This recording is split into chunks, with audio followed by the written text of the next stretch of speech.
Keren, keren, keren. Wah, tidak bunyi. Kalau yang ini tidak bisa. Yang ini tidak bisa. Ya, assalamualaikum warahmatullahi wabarakatuh. Insan muda yang dimuliakan oleh Allah Subhanahu Wa Taala. Berjumpa lagi dengan saya.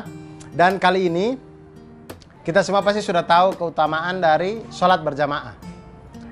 Paling sering kita dengar sholat berjamaah itu adalah pahalanya 27 kali dari sholat sendirian. Nah, 27 kali itu atau 27 derajat itu jangan dipikir seperti derajat manusia yang 1, 2, 3, tidak begitu ya.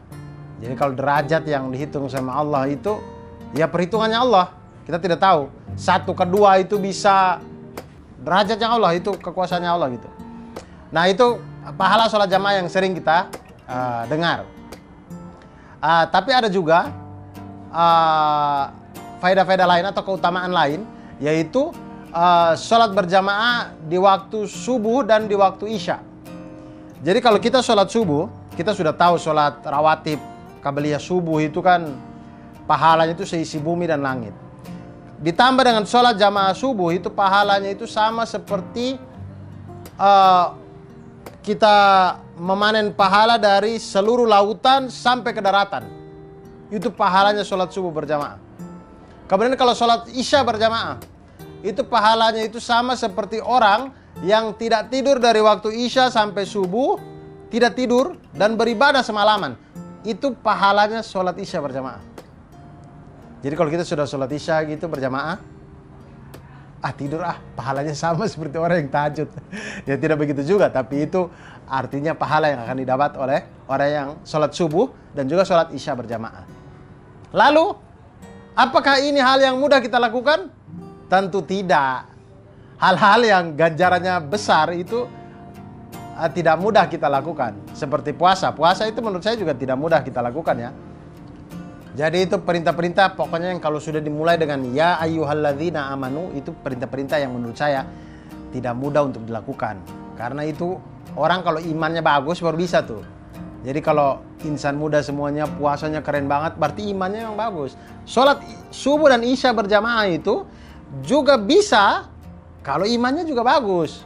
Makanya salah satu dalilnya itu ada yang mengatakan, dalilnya itu mengatakan bahwa sesungguhnya orang-orang munafik itu adalah orang-orang yang sulit ketika sulit melaksanakan sholat jamaah subuh dan isya. Nah, itu mereka sulit tuh. Makanya imannya tuh kalau kuat baru bisa tuh sholat subuh berjamaah, sholat isya berjamaah. Ya mudah-mudahan kita semua terhindar dari ini ya teman-teman ya. Saya juga ngomong-ngomong begini ini cuma kayak kabura maktan indallah gitu. Kayak berbicara sesuatu yang saya juga belum lakukan. Kadang masih bolong, kadang bangun-bangun mau berangkat ke masjid, ya orang sudah pulang subuh. Tapi ya mudah-mudahan. Kadang isya itu tidak tertidur, tapi isya itu kadang tuh syuting, ya kan? Orang break sholatnya itu cuman isomanya itu maghrib doang tuh. Azan isya mah cuman orang son bilang ya tahan sebentar azan ya tahan. Oke azannya sudah, oke mulai roll. Langsung gitu, tidak ada waktu untuk sholat isyanya gitu. Ya mudah-mudahan kita dengan Ramadan ini terus menambah ibadah kita sehingga kelak juga kita bisa masuk di dalam orang-orang yang rajin sholat isya dan subuh berjamaah.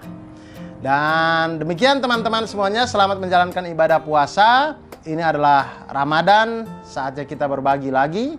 Dan jaga kesehatan, patuhi segala protokol kesehatan. Dan wassalamualaikum warahmatullahi wabarakatuh. Sebagian bukan milik kita.